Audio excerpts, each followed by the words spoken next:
Ben Hodges is a retired U.S. Army Lieutenant General. He was the commanding officer at the U.S. Army Europe. Welcome to our program, General Hodges. Thank you very much for the privilege. Russian dictator Vladimir Putin has stopped visiting his residence in Sochi due to the fear of the lethal Ukrainian drones attack. According to the Russian media outlet Project, journalists suggest that he feels a threat to his physical security. Does it mean that Russian army is not able to protect even Putin's residence against Ukrainian drones? Well, I think it shows acknowledgement by the Kremlin that Ukraine has continued to improve its capabilities to strike targets deep inside Russia. And so that is it's got to be embarrassing for them, though, to have to acknowledge this publicly. Also, Israel has decapitated Hezbollah's leadership. Most of the leaders of this organization have been eliminated. Don't you think that it could be a key for Ukraine to do the same against Russian chain of command? I think that this is a good question. There's always an issue or considerations if you think about taking out the head of government or state from an opponent. Now, of course, Nasrallah was the head of a terrorist organization, Hezbollah, whereas Vladimir Putin is the head of state and government. For sure, they're a terrorist government in what they do, but from a legal standpoint, I don't know that it would be in the best interest of Ukraine to do that, because it could erode support from some other nations. So I think probably disrupting, doing things that cause the oligarchs around Putin to lose confidence in him, put pressure on him, as well as going after Russia's oil and gas infrastructure, seems to me to be good targets. Also, UK Defense Intelligence has reported a new record for the average daily losses of the Russian forces in Ukraine. The average daily loss of the Russian army in September was 1,271 soldiers, and it seems significant because Russia loses in Ukraine more than 1,000 soldiers per day. Do you feel that Russian army now is moving closer to its culminating point? It's hard to say. Clearly, the Russian government does not care how many soldiers they lose, and Russian commanders have not demonstrated that they care. So as long as they have access to more bodies, I think this will continue. Now, if it gets to the point where they finally have to start conscripting soldiers from Moscow and St. Petersburg, that will create I think, a different political dynamic for the Kremlin. I don't know that they are there yet, but I mean that will change things, in my view, somewhat for the Russian side. But they don't seem to be culminating from manpower shortages yet. But what is your take on the shortages of the Russian armored vehicles? Russia reported that Russia could exhaust the stockpiles of the armored vehicles by the 2026. What is your take on that? Yeah, I think this is possibly true. Now, I have been wrong before, thinking that there was no way they could keep producing missiles and showing up with tanks, etc. But somehow they keep showing up with these things. So Ukraine is going to win the war not by destroying all of Russia's tanks, although obviously this is a part of it, but instead making it impossible for Russia to generate income from the export of oil and gas. To me, this is a critical part of this war, because without the money that Russia gets from India and China from selling oil and gas, Russia could not buy weapons from Iran or North Korea or anybody else. So that seems to me to be a critical target, and also going after the psychology, if you will, in Russia, the oligarchs that keep Putin in power, I mean, at some point they have to realize or they have to believe that they're going to lose everything.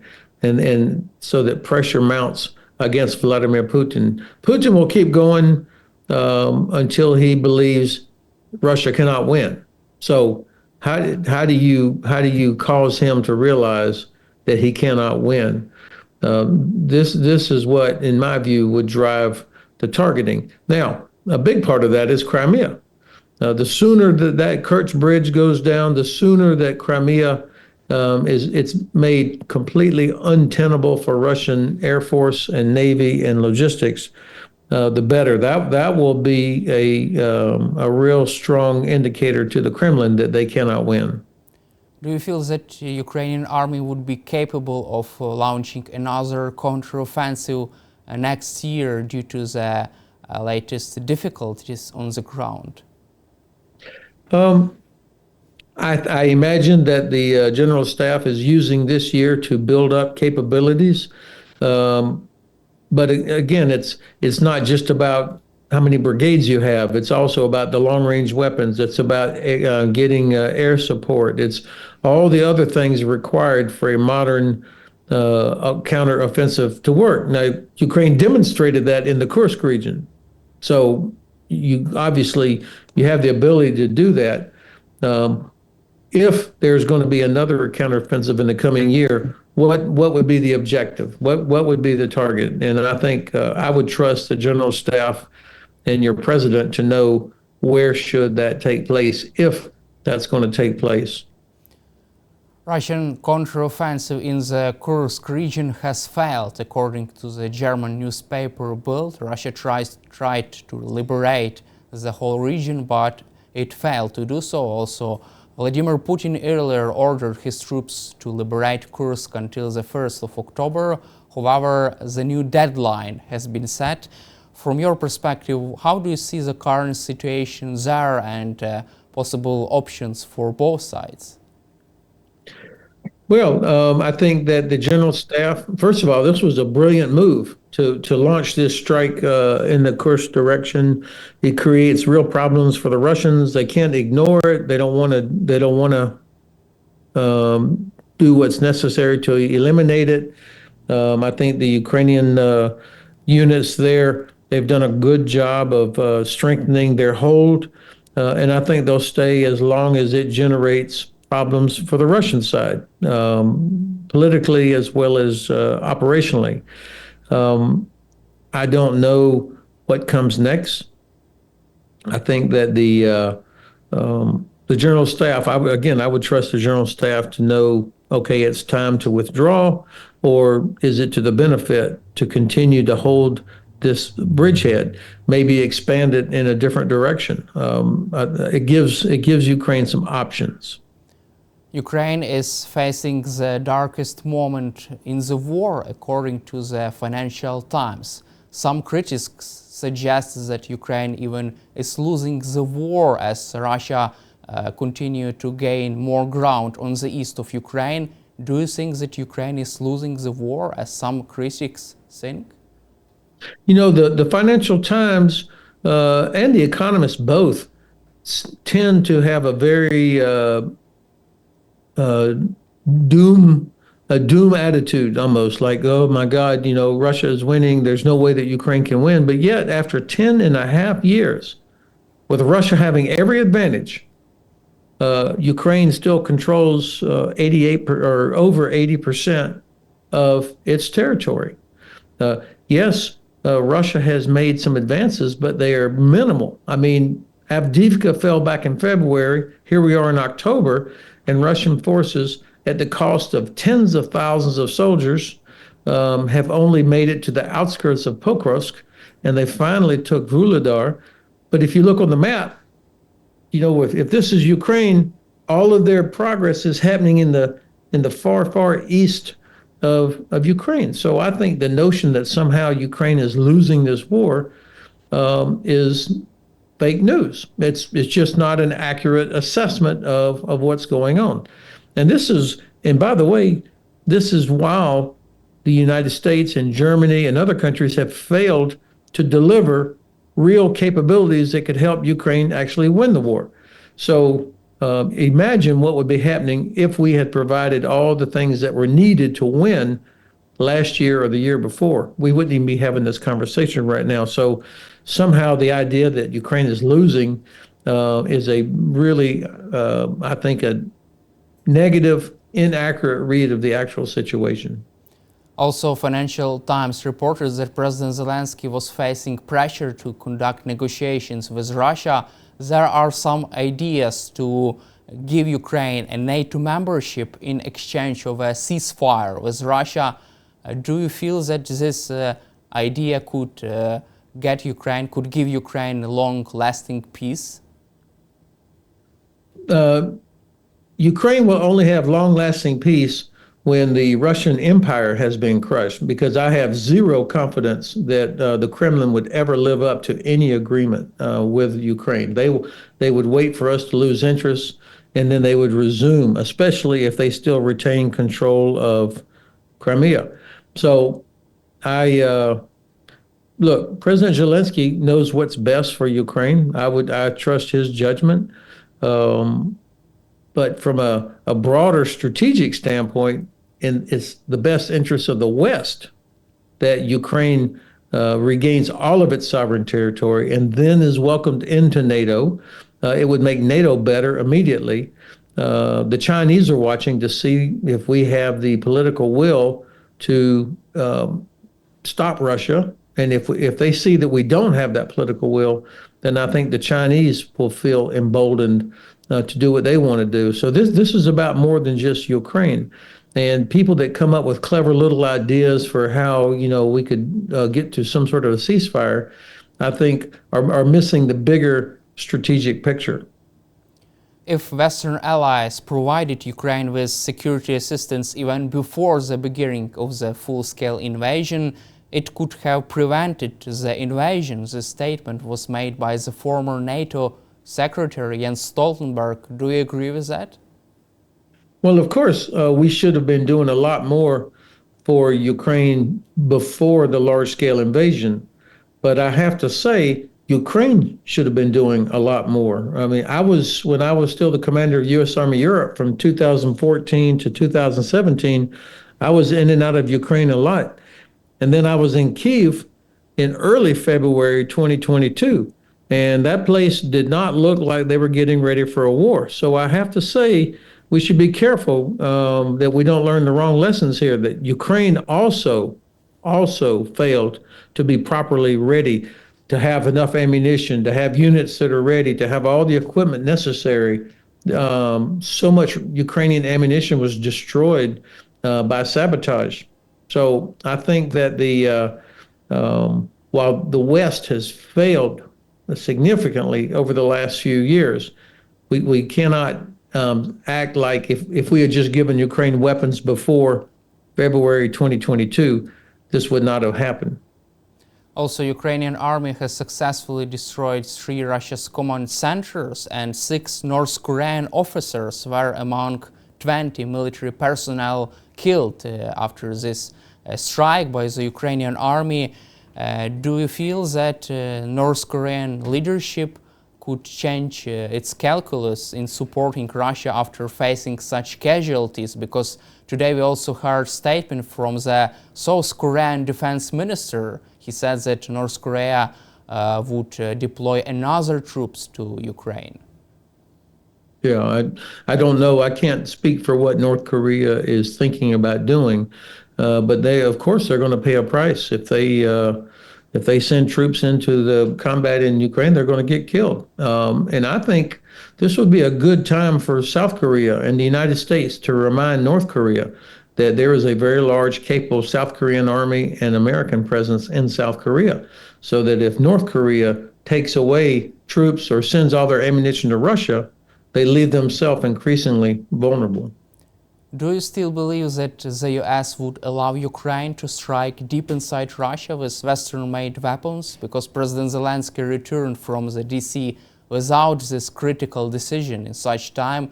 Do you have positive expectations about this matter?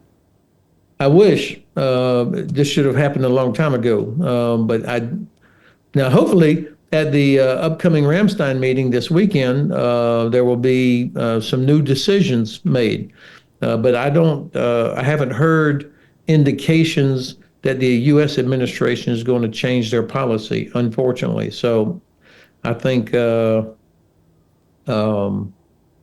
I'm not optimistic that that's going to change during the Biden administration. I hope I'm wrong, but I'm not optimistic. Maybe if there's a Harris administration, we will be in a more forward-leaning, helpful approach. Also, we have heard some interesting statements from former US President Donald Trump. He said that even the war's deal with Russia would have been better rather than what Ukraine has right now. Do you agree with that? No, of course not. He was a terrible president last time. I hope he never gets near the White House again. And he did a lot of damage to the cohesion of NATO. He did nothing to help Ukraine. And I think, you know, he would be looking for a deal that is not based on any sort of moral principles. Does it mean that Ukraine could face a disaster in case of Trump's presidency? Now, look, if you add together the countries of the EU, forget UK, US, Canada, just the EU countries, their economy dwarfs Russia, dwarfs it.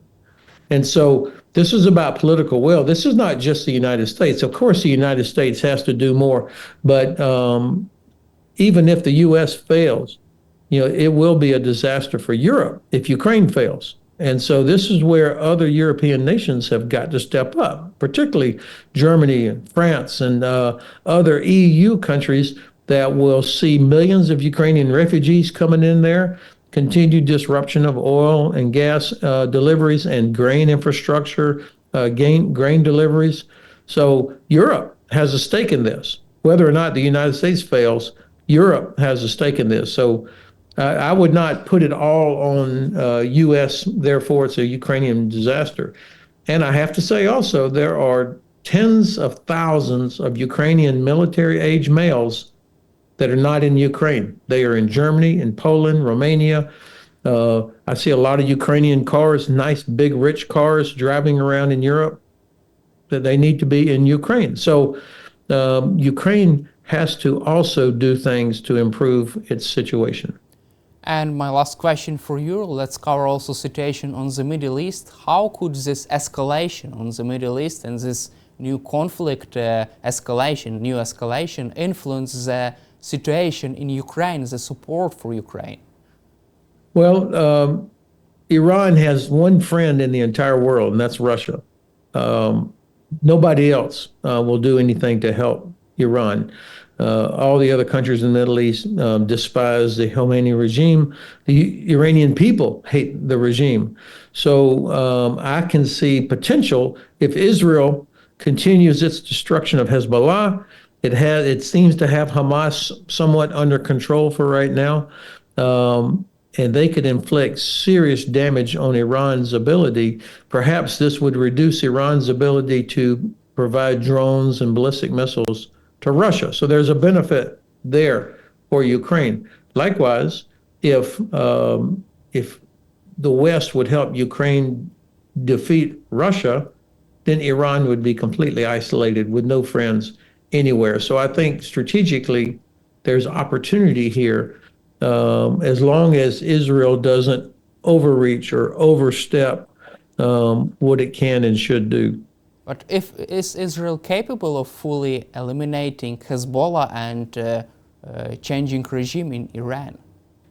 Well, I'm not talking about regime change. That's up to the people of Iran. I think the potential is there for this regime to crack from the inside. I hope it does.